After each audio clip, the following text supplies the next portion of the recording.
السلام عليكم ورحمة الله وبركاته. إن الحمد لله نحمده ونستعينه ونستهديه ونستغفره ونتوب إليه ونتوكل عليه ونعوذ بالله من شرور أنفسنا وسيئات أعمالنا من يهده الله فلا مضل له ومن يضلل فلا هادي له. اللهم صل وسلم وبارك على محمد وعلى آل محمد كما صليت وسلمت وباركت على إبراهيم وعلى آل إبراهيم في العالمين إنك حميد مجيد. أما بعد.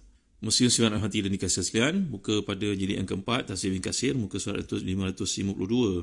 Kita sedang bincangkan ayat ke-13 dan 14 dari surah Yusuf. A'udzubillahi minasyaitonirrajim. Qala inni la yahzununi an tazhabu bihi wa akhafu an ya'kulahu adh-dhi'b wa antum 'anhu ghafilun. Qalu la in akalahu adh-dhi'b wa nahnu 'usbah inna idzal la khasirun. Berkata Yaqub alaihi salam, sungguhnya kepergian kamu bersama Yusuf amat menyedihkan aku. Aku bimbang kalau dia dimakan serigala sedangkan kamu lalai daripadanya. Mereka berkata, jika dia benar-benar dimakan serigala sedangkan kami golongan yang kuat, sungguhnya kami kalau demikian adalah termasuk orang yang rugi. Jadi Allah beritahu tentang Nabi Yaqub tatkala memenuhi permintaan anaknya selepas minta beberapa kali memujuk. Akhirnya beliau mengizinkan Yusuf pergi untuk mengembala ikut abang-abang di padang pasir, dan dia berkata, ini la yahzununi an tazhabu bih. Dalam bahasa Arab, kalau sebut perkataan huzun dengan dan juga khauf, dia dua benda yang berbeza. Ala inna awliya Allah la khaufun alaihim wa lahum yahzanun. Allah menyatakan bahawa para wali Allah itu mereka tidak merasa sedih atas apa yang, tidak merasa takut atas benda yang belum berlaku,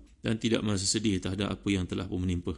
Jadi dalam kehidupan, bila kedua perkara ini tanggal daripada kehidupan seorang, perasaan seorang, maka dia akan jadi wali Allah. Berarti jangan terlalu bimbang benda yang belum berlaku, kerana ia adalah satu yang tidak pasti. Kita buat apa yang terbaik dan tawakal pada Allah, dan perkara yang lalu jadikan dia sebagai pengajaran. Jadi dalam konteks saya ini, mengapakah Nabi Yaqub menyatakan la yahzununi an tazhabu bihi wa akhafu ay ya'kulahu adh-dhi'b? Sungguhnya ia amat menyedihkan aku, ia akan menjadikan aku sedih kamu bawa dia pergi, dan aku bimbang dimakan serigala. Banyak kali disebut perkataan serigala, sampai 3 kali ini tuan-tuan. Kenapa ya? Satu penjelasan menarik daripada Ibn Jauzi yang tafsirnya Zadul Nasir. Kenapa dia sebut serigala ini? Kalau kita belajar perkataan bahasa Arab, Zi'ib ini bila hamzah fi salasa al-mawadhi'. Kata Al-Kasani, Abu Ja'far, Syaibah, kalau dibaca Zib, ini juga satu qiraat bahawa hamzah itu tak dibunyikan. Jadi kalau bahasa Arab ni bahasa yang kaya, telah saya terangkan sebahagiannya mulaan surah Yusuf yang lalu. Iaitu perkataan Zib datang dari perkataan taza'aba. Kalau sebut taza'abatir rih, berarti angin itu datang daripada segenap pelusuk, macam di padang pasir umpamanya. Maka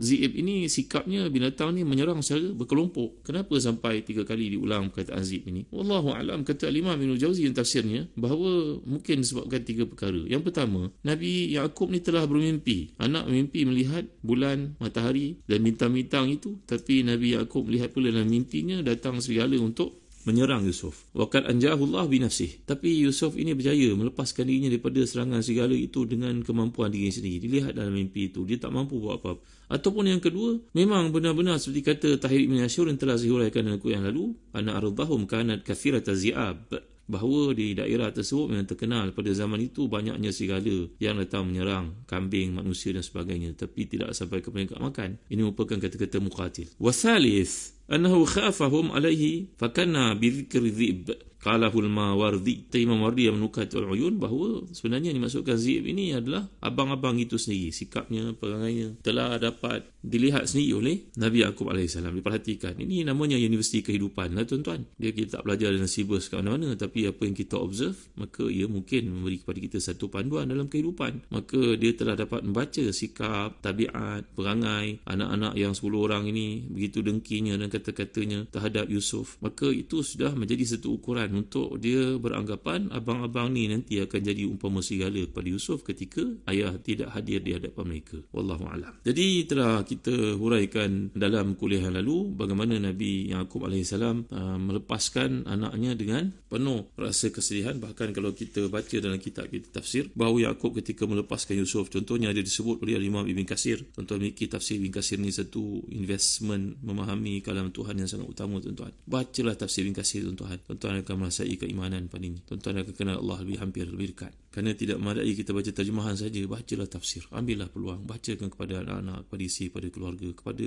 pekerja di pejabat sebagai contohnya. Disebut muka surat 554 ni, bahawa Yaqub ketika melepaskan Yusuf, ya Allah, bersama saudaranya dia peluk, dia cium, dia mendoakan kerana dia telah pun mimpi seperti nyatakan tadi, melihat serigala menyerang Yusuf AS, dan telah tiba waktunya. Inilah dramatiknya Al-Quran, tuan-tuan. Tuan-tuan belajar seperti disebut oleh Abdul Qahir Al-Jurjani 1200 tahun yang lampau dalam kitabnya Asrarul Balaghah, dalam I'jaz. Kekuatan yang ada pada Al-Quran ini dibezakan daripada syair, pantun, puisi, sajak sebagainya, ialah kerana dia mempunyai lafaz yang sangat mulia, yang sangat hebat, disertai dengan makna yang sangat mendalam. Daqiqun wa ajibun, kata Dr. Faruq Samarai, Dr. Fadil Samarai. Jadi tuan-tuan, inilah yang disebut bahawa kita lihat sebagai taswir fani, kata Syed Qutb dalam Fizil Al-Quran, bahawa Quran ni punya kekuatan bila dibaca dengan penghayatan, seolah-olah dia menghimpunkan dalam kita sketsa satu peristiwa demi satu tersusun di depan kita, dan ia memerlukan kepada imajinasi untuk kita faham. Lebih hebat daripada lukisan seorang artis sebenarnya. Lebih hebat daripada seni layar yang ditayangkan oleh seseorang dalam lakonannya. Kerana orang yang baca Quran dengan penuh tadabbur, dia akan dapat lihat sketsa itu, scene itu satu demi satu dibawa di hadapannya. Allahu Akbar. Jadi kata si ayah ini dalam konteks wa antum anhu ghafilun, aku takut kamu bawa nanti kamu lalai. Jadi ghafilun yang dimaksudkan ini berbeza daripada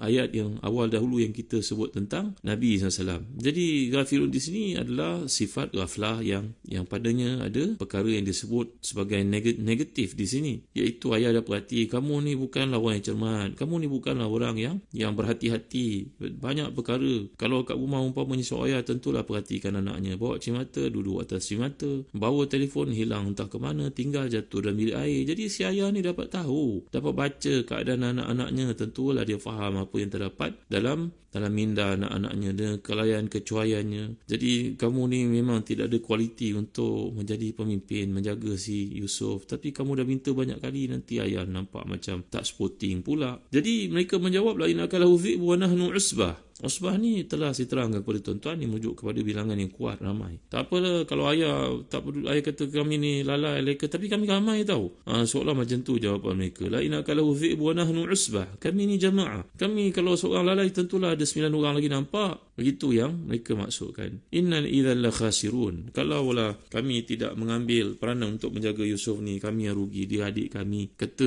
Ibn al-Anbari, maksud khasirun di sini la ajizun. Kemudian datang ayat yang berikutnya, iaitu ayat ke-15. A'udzubillahi minasyaitanirrajim. Falamma zahabu bihi wa ajma'u ay yaj'aluhu fi ghayabatil jubb wa awhayna ilayhi latunabbi'annahum bi amrihim hadha wa hum la yash'urun. Lihat penjelasannya pada muka surat 554. Maka tak kala mereka membawanya dan sepakat masukkannya ke dasar perigi, lalu mereka masukkan dia, dan di waktu itu dia sudah berada dalam perigi, kami wahyukan kepada Yusuf, sungguhnya kamu akan menceritakan kepada kami, kamu akan menceritakan kepada mereka perbuatan mereka ini, sedang mereka tidak ingat lagi. Jadi Allah menjelaskan, ketika Yusuf dibawa pergi oleh saudaranya daripada ayahnya, setelah minta izin kepadanya beberapa kali, dan itu kali dibenarkan, mereka sebenarnya telah pun firm, telah pun buat satu keputusan untuk mencampakkan Yusuf ke dalam perigi. Kata Al-Imam, kata Syekh Dr. Salah Al-Fatah Al-Khalili dalam ringkasannya, penjelasannya, tahzibnya kepada Ibn Katsir, bahawa kita tidak menemui pendetailan cerita bagaimana Yusuf dimasukkan dalam perigi. Apakah dicampak, apakah diikat, dipotong tali itu seperti yang dibawakan oleh para ulama tafsir. Itu tidak disebut oleh Quran. Madailah untuk kita mengatakan bahawa akhirnya bagaimana cara, wallahu alam, kita pun tidak faham. Kerana pendekatan Quran yang telah kita pelajari sebelum ini sifatnya menceritakan satu perkara yang supaya fokus kita tidak lari dan tidak ada huraian-huraian yang lanjut. Dan saya dah ceritakan kepada tuan-tuan, mungkinkah pergi ini maksudkannya terletak di Damsyik, mungkin dia terletak di daerah Baitul Maqdis. Ini juga tidak disebut oleh Quran. Adalah dinyatakan oleh sebahagian dari para ulama tafsir, tapi madailah untuk kita mengatakan kalau logik geografinya, kedudukan Nabi Yaqub ini berada di Palestin, dan tempat yang dimaksudkan itu lebih kurang dalam 5 km di rumah mereka, mangkali dia kawasan Baitul Maqdis lah, ataupun mungkin menuju ke pesisiran Jordan, atau menuju ke arah Mesir. Ada berbagai pendapat para ulama di situ. Tidak penting untuk kita menceritakan ia lebih lanjut. Jadi telah saya terangkan kepada tuan-tuan, akhirnya pujuk rayu abang-abang ini diterima oleh ayah, dan Al-Quran mengisyaratkan Nabi Yaqub mengizinkan mereka untuk membawanya. Kata Al-Imam Al-Qurtubi dalam tafsir beliau, sepanjang perjalanan itu Yaqub mandang mereka membawa Yusuf alaihi salam itu, dan ayat yang digunakan oleh Allah SWT di sini, mereka bawa Yusuf. Falamma zahabu bihi. Ini kalau kita belajar bahasa Arab, perkataan zahabu bihi, ba' ni ada peranannya. Ini dipanggil ba' yang mengandungi makna ilsaq. Kalau saya kata pada tuan-tuan, qata'tu bisikin, saya potong dengan pisau. Maknanya ba' di situ maknanya dengan, tapi dengan macam mana? Maknanya ada unsur isti'anah, minta tolong kat situ. Bismillahirrahmanirrahim. Saya menyebut dengan nama Allah. Mana kita minta tolong dengan nama Allah di situ, dengan zat yang maha agung. Tapi kalau sebut zahabu bihi, kita terjemah dari huruf jar, samalah namanya huruf jar. Tapi dari sudut makna yang terkandung dalam huruf itu, dia membawa makna ilsaq, iaitu seolah-olah macam berpegang rapat. Apa kita nak panggil, menempel, apa benda istilah kat situ. Mana pegang, nak tunjuk kasih sayang lah. Dalam perjalanan itu, bahawa abang-abang ni nak menggambarkan kepada si ayah, mereka betul-betul jaga Yusuf. Kalau budak tu masih kecil, ada riwayat mengatakan bahawa umur Yusuf pada masa itu baru 6 tahun, seperti disebut oleh Al-Hasan Ad-Dhahak.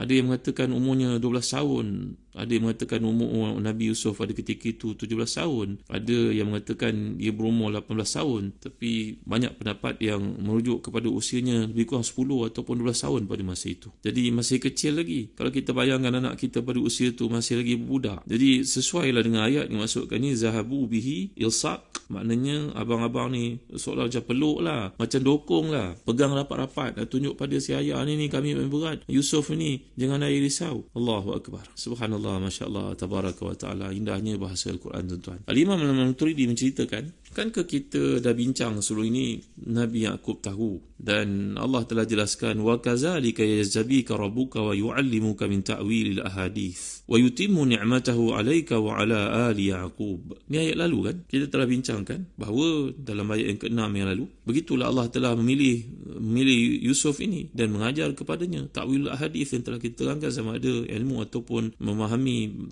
ta'bir mimpi, mengetahui hikmah dan menyempurnakan nikmat ke atasnya sebagaimana menyempurnakan ke atas datuk dan juga moyangnya, keluarga Nabi Yaqub itu. Tapi sekarang kenapa si ayah risau? Kankah Allah dah janji untuk pemeliharaan, penjagaan?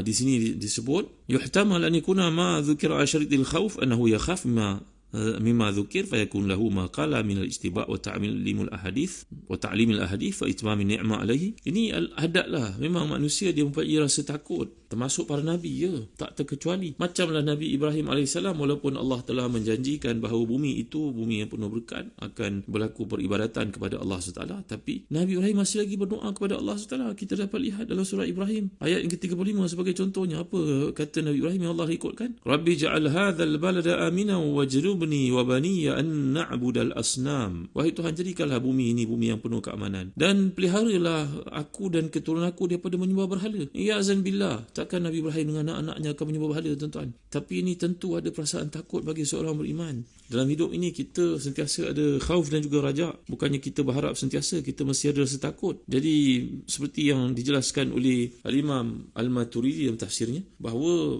ini merupakan satu sifat manusia. Memang manusia merasa takut, bahawa dalam konteks ini takwilnya bahawa setiap orang akan merasa takut terhadap perkara itu. Wa huwa ma zakara fi ghairi mawdi' anna al-isma la tuzil khauf wala tu'ammin min irtikab mudaddatihi. Bahawa ismah, iaitu penjagaan yang Allah janjikan terhadap para nabinya, tidak meluputkan rasa takut dan tidak menghilangkan rasa perkara-perkara sebaliknya boleh berlaku, kerana itu sifat manusia. Maka demikianlah yang timbul dalam fikiran Nabi Yaqub bila merasakan, dan tambahan pula beliau datangi mimpi, seperti nyatakan dalam kitab-kitab tafsir, Zakarahu Alu Tafsir, kebanyakan dia ceritakan bahawa baginda telah melihat dalam mimpinya Yusuf diserang serigala. Maka ini merupakan sifat manusia, kerana Nabi adalah manusia. Walaupun mereka punya pangkat di sisi Allah, tapi rasa kerisauan dan juga rasa kesedihan tetap juga timbul dalam diri sebahagian daripada mereka, seperti yang disebut oleh Allah dalam ayat ini. InsyaAllah kita akan huraikan lebih lanjut dalam kuliah akan datang. Wallahu alam, wa sallallahu ala sayyidina Muhammad wa ala alihi wa sahbihi wa baraka wasallam, walhamdulillahi rabbil alamin, wa barakallahu fikum. Wassalamu alaikum warahmatullahi wabarakatuh.